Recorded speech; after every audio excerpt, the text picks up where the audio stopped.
Hello drummers, it's Rob Litton here from drumsaword.com. Hope you're doing well. Welcome to this full free video song lesson where I'm going to teach you the song Girls on Film by Duran Duran, of course, drummed by Roger Taylor, and that's no relation to the Queen drummer Roger Taylor. It's just a massive, massive coinkydink. It blew my mind when I discovered they both got the same name. What we got for you today is the full free PDF chart for this song. You can download this from my website. You can get all 3 pages for you, every single bar and fill of this song transcribed for you. So have it printed out in front of you as we go through this lesson together.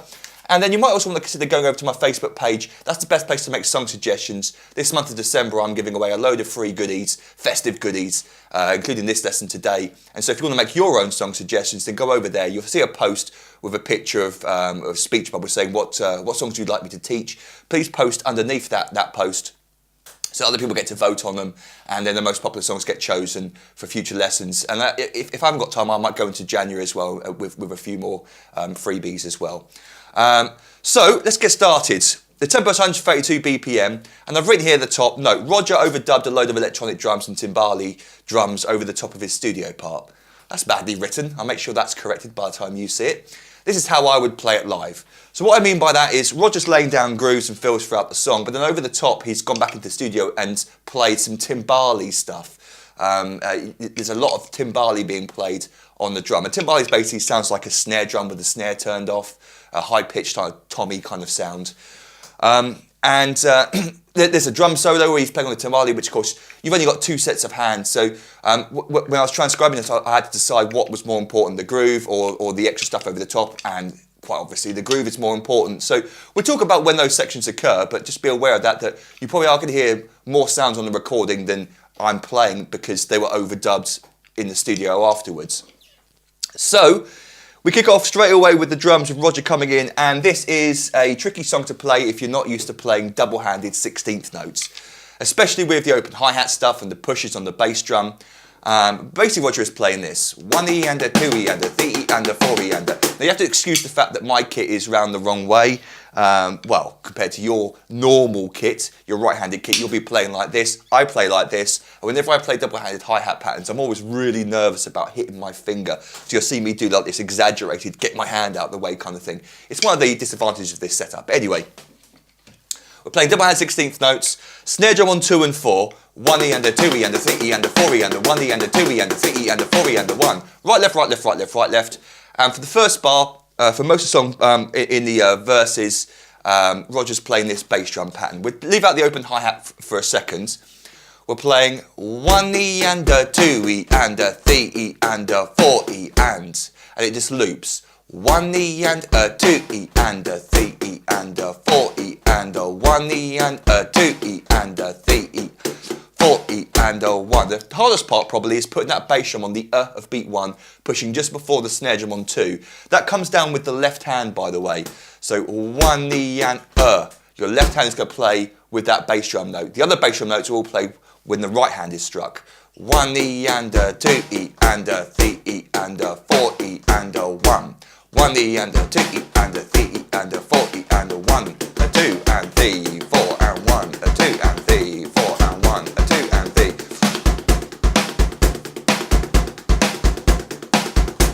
So the final thing that Roger does in this first bar is open the hi-hat on the and of beat 3. So we get 1E and a 2E and a 3E and 4E and what I do and what Roger does is he strikes the hi-hat on the and of 3, 3E and you don't play the while the hi-hat is open, you leave that note out, so you play 3E and 4E, and I come down to the snare drum for the next note after the open hi-hat where it closes with the snare drum, 4E and 1. So run a few times, 1E and a 2E and a 3E and 4E and a 1, a 2 and 3 and 4 and 1, a 2 and 3 and 4 and 1, 2 and 3 and 4 and 1, 2 and 3 and 4 and 1, 2 and 3 and 4 and 1, 2 and 3. So if you wanted to play the open hi-hat with the left hand, so you don't have to worry about that little break with the hands, then you could do, but make sure you don't strike the hi-hat when it's open too loudly on the because it'll sound different. So you could play it that way, but it's not quite what you hear on the recording. So there's the first bar, and then we go with the next bar, and it's exactly the same, and same for bar 3. So we've got 3 bars of the same groove. Notice the drums come in for the first bar without any crash cymbal. That's interesting, so it just comes straight in with the groove. Then the last bar is this drum fill that he plays twice in the song. This is the first time. The drum beat leading up to it, the first half of the bar is the same as the groove we just talked about. But then for beat 3, he comes down to the snare drum and he plays 3 and, without the bass drum, 3 and 4 and right, left, right, left, right, left, right, left. It's just all single strokes. It's just you come down with the right hand. Now for me, I find that, as I said earlier on, rather scary because I don't want to hit my thumb. I've done it many times. It really hurts. So if you want to just play, and this is how I would play it, 1, 2 and 3 and 4 and I just come down to play all the snare drum notes. Sorry, not all the snare drum notes, but I wouldn't worry about playing the hi-hat notes in between that Roger does, because he's playing a lot more comfortably over here like this. So if you wanted to play, you could do, but what Roger plays is 1, 2 and 3 and 4 and 1, 3 and 4 and 1. See, I instinctively did that. And I think there's a bass drum coming down with that first snare drum note on beat 3, but you could leave that out if you wanted to. So then we go into the next line, and Roger moves into a 2-bar groove. There is a crash cymbal at the beginning of the bar. That first bar is the groove we talked about at the beginning of the song, but then he, like I said, it's 2-bar groove. The second bar, he plays this. 1, 2 and 3 and 4 and 2 snare drum notes on the and of 3 and the and of 4, coming down with the right hand, 3 and 4 and. So we're missing out, skipping over the backbeat on beat 4 and playing that instead. 1, 2 and 3 and 4 and 1, 2 and 3 and 4 and 1. So let's put those 2 bars together. 1, 2 and 3 and 4 and 1, 2 and 3 and 4 and 1, 2 and 3 and 4 and 1, 2 and 3 and 4 and 1.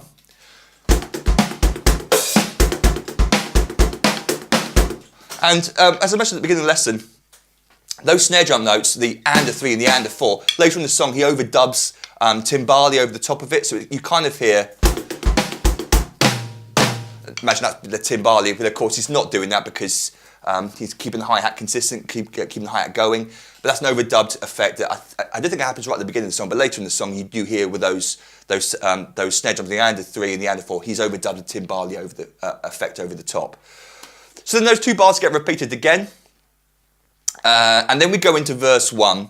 And verse 1, where the vocals kick in, excuse me, we got 3 bars of the groove we talked about at the beginning, the simple one with the and of 3 opening, and then the last bar is the and of 3 and the and of 4 on the snare drum, so look out for that. It's kind of random how he throws it in sometimes. It's not 100% consistent each verse and chorus. Sometimes it's a 4-bar phrase, sometimes it's a 2-bar phrase, sometimes he continues that 2-bar phrase well into the verse, and this time, the first time, he sort of stops it straight away on the first line. So the second line is just 4 bars of the groove. Just 4 bars of that. Then we go into the second line, 4 more bars of that. Third line, 4 more bars of that. And then the fourth line, 4 more bars of that. But the last 2 bars are different. Bars 4 and 5, we've got an extra bar at the end of the line. So he plays for that 4th bar, 1, 2, 1, the and 2, and. So the and of 2 there is the new open hi-hat position. 1, 2, and. But if you want to leave out that open hi-hat, that's fine. You can just go straight into beat 3, where he plays 3E and a 4. Very simple this, but very effective. 3E and a 4 and 1. 3E and a 4 and 3E and a 4 and then that last bar, the 5th bar, you can see I've put an accent pointing upwards. That represents a fast decay accent, and in this case it's going to be a choked crash cymbal. So he plays 3E and a 4 and 1, 2, 3, and then the rest of the bar is just quarter notes on the bass drum. So let's just loop it around a few times. It's always helpful to loop it around. Let's play bars 3, 4 and 5.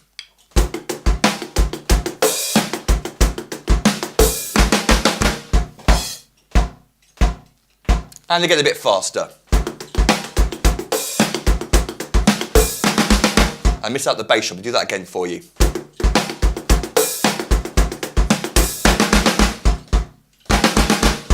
I did get it right. And let's play up to speed.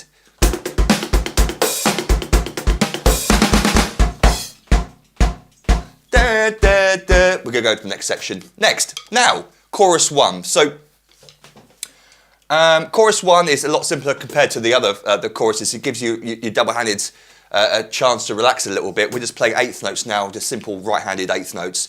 But it starts with these stabs. 1, 2, 3. I'm just using 2 crashes. You could just use 1 crash. It doesn't matter.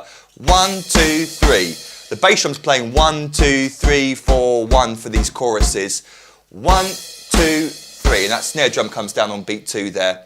Then you come straight down to the hi-hat. So we get 1, 2, 3, and 4, and 1 and 2 and 3 and 4 and.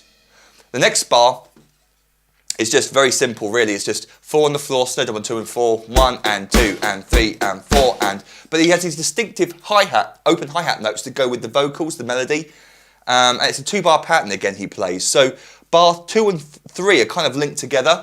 If I play bar 3 briefly, we get 1 and 2 and 3 and 4 and. The little O's above the hi-hats represent the open notes and the pluses represent the closed notes. So bars 2 and 3 together, 1 and 2 and 3 and 4 and 1 and 2 and 3 and 4 and 1, do it again, 3, 4 and 1 and 2 and 3 and 4 and.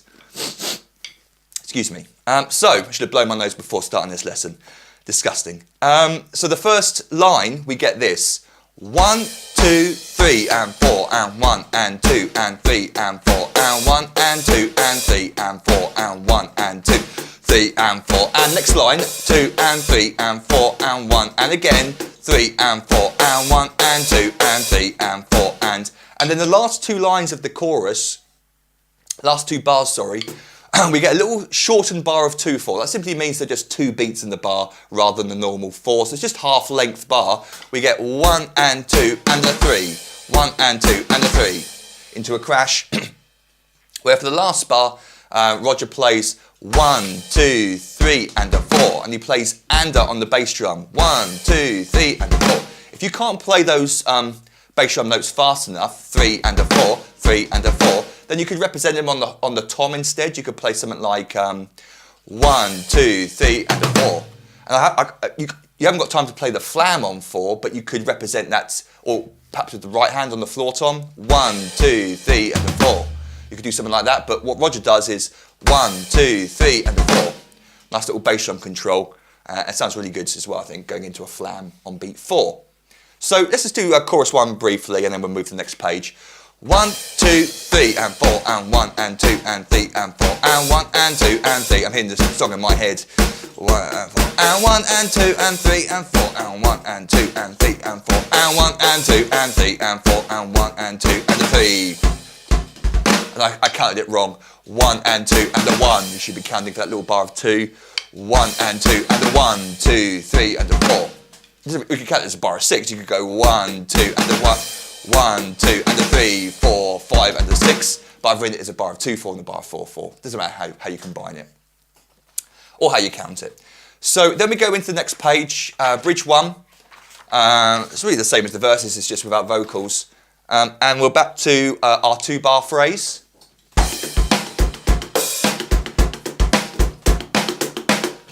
Hi-hat's moving away from me now. So that 2-bar phrase gets played for the first, for bridge 1 twice. And then we go into verse 2 where we're back to, this is an example of Roger mixing things up again. He maintains that 2-bar pattern for the first line of verse 2.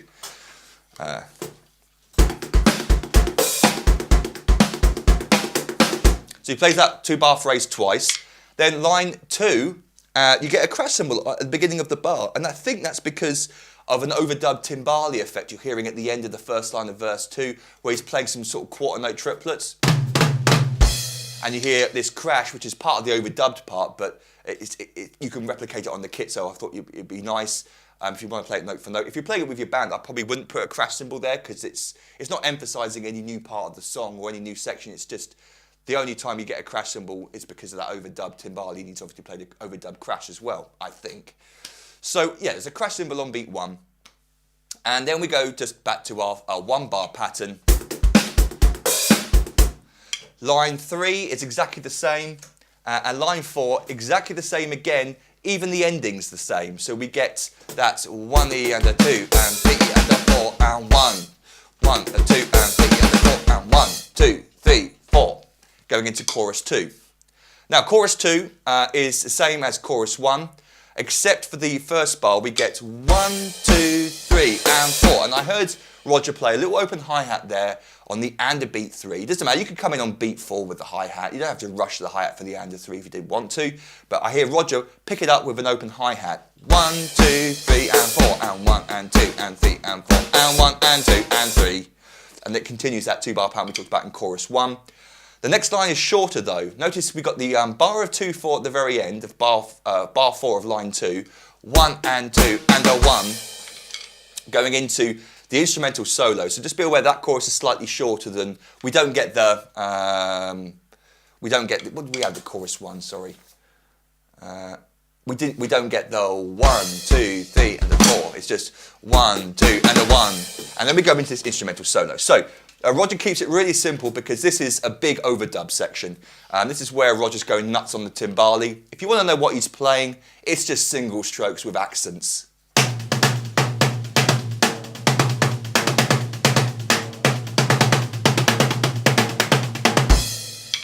Not as crap as that, perhaps a little bit better.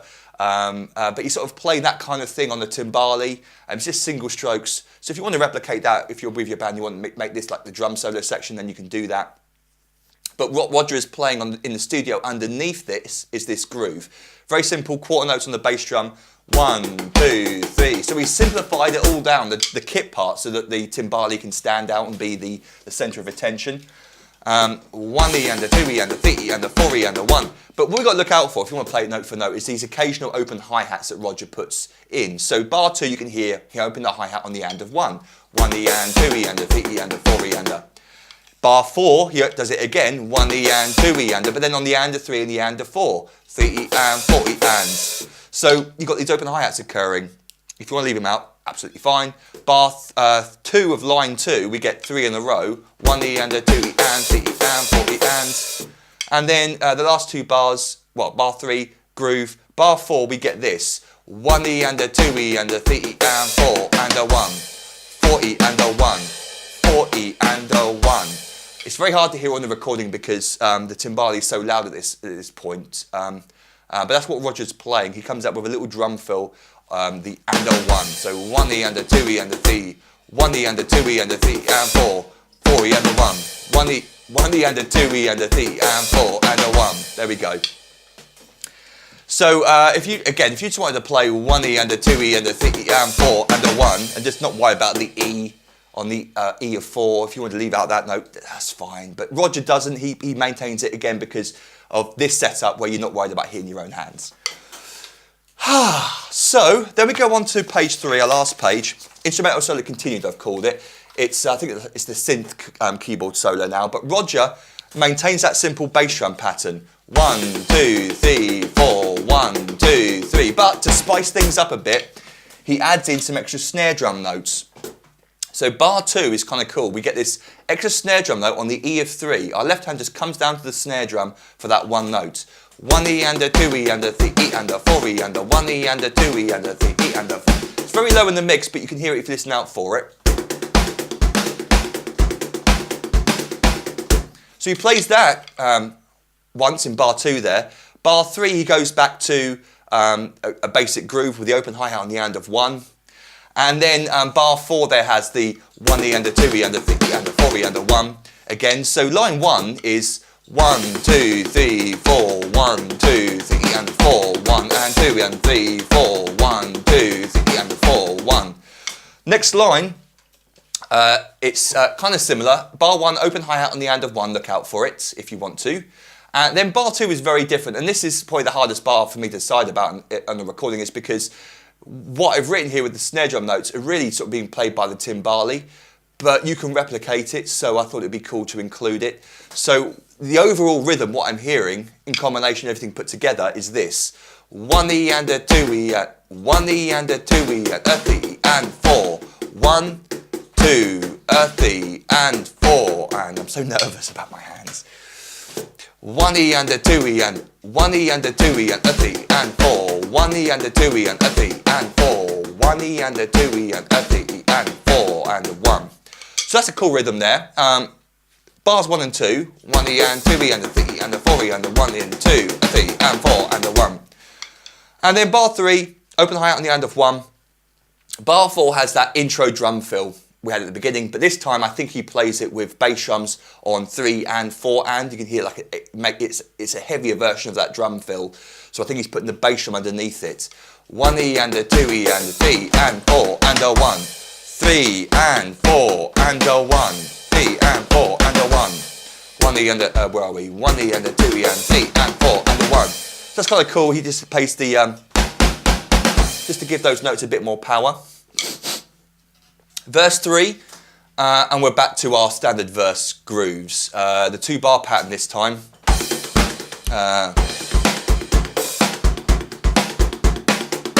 That gets played twice, and then look, notice how line 2, he plays that 2-bar pattern again. He didn't play it previously in previous verses for the second line, but he does this time. So the 2-bar phrase gets repeated again twice for line 2. And then line 3, back to our basic groove, and again we're hearing extra timbale notes being played over the top, so extra crash cymbals have also been included. So you can see that there's a crash cymbal on beat 1 of bar 3 there. 1, a 2, 1, a 2 and 3, 1, a 2 and 3, and 1, a 2 and 3 and 4 and 1. By the way, I like to keep all these mistakes in all of my lessons, so you can see that sometimes there's difficult bits, and so you can it's basically to help you guys so that you can see that if you make a mistake on a section, don't beat yourself up too much because I was making mistakes with it. It's not necessarily that easy, but yeah, that's my theory. Keep the mistakes in so that you guys can perhaps what am I trying to say? Be a little bit more easier on yourselves. Okay, so it's a good excuse, isn't it? Keeping my mistakes in. So then we go on to the last line of verse 3. Look at the last 2 bars. It's exactly the same as we've been doing previously. 1, a 2 and 3 and a 4 and 1. 1, a 2 and 3 and a 4 and 1, 2, 3, 4. Into our final chorus, chorus 3. Again, it starts with 1, 2, 3 and 4. That open hi-hat on the end of 3. Same structure we had for our previous choruses.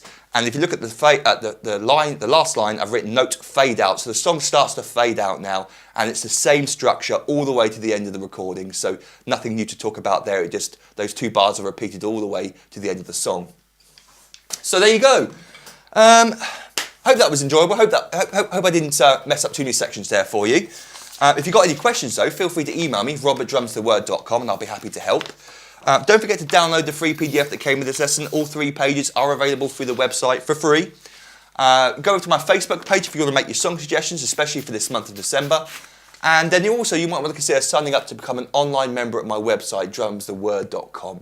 And what I currently offer for $97 is a full year's online access to every single full video song lesson I've ever recorded and transcribed. That's over 400 famous and popular songs. Well, just like this, I teach you the song from start to finish, every single bar, every single note. You get the fully transcribed drum chart. And like I said, I've got over 400 famous and popular songs, including, I think, at least one other Duran Duran song up on the website, and I'm sure there'll be more in the future. As a thank you for signing up, I give you access to hundreds of videos teaching you many, many, many famous drum beats, fills and even drum solos. I give you 3 ebooks I've written over the years containing hundreds more famous drum beats, fills and solos. And then over the year of your subscription, you also gain instant online access to all the new material that I upload to my members. We'll keep that in as well. That was funny. Never said that before. Where was I? Oh yes, and over the year of your subscription, you also gain instant online access to all the new material that I upload for my members. So you've got lots and lots of cool stuff to look forward to over the years of your subscription. I record new lessons every week unless I'm ill or on holiday, so you've got lots of cool stuff to look forward to over the year of your subscription. But if you've got any questions about any of that, feel free to email me, robertdrumstheword.com. And until our next free video drum lesson to come very soon, in the next week or so, happy drumming to you, toodle pip, and if it's not too early, Merry Christmas as well.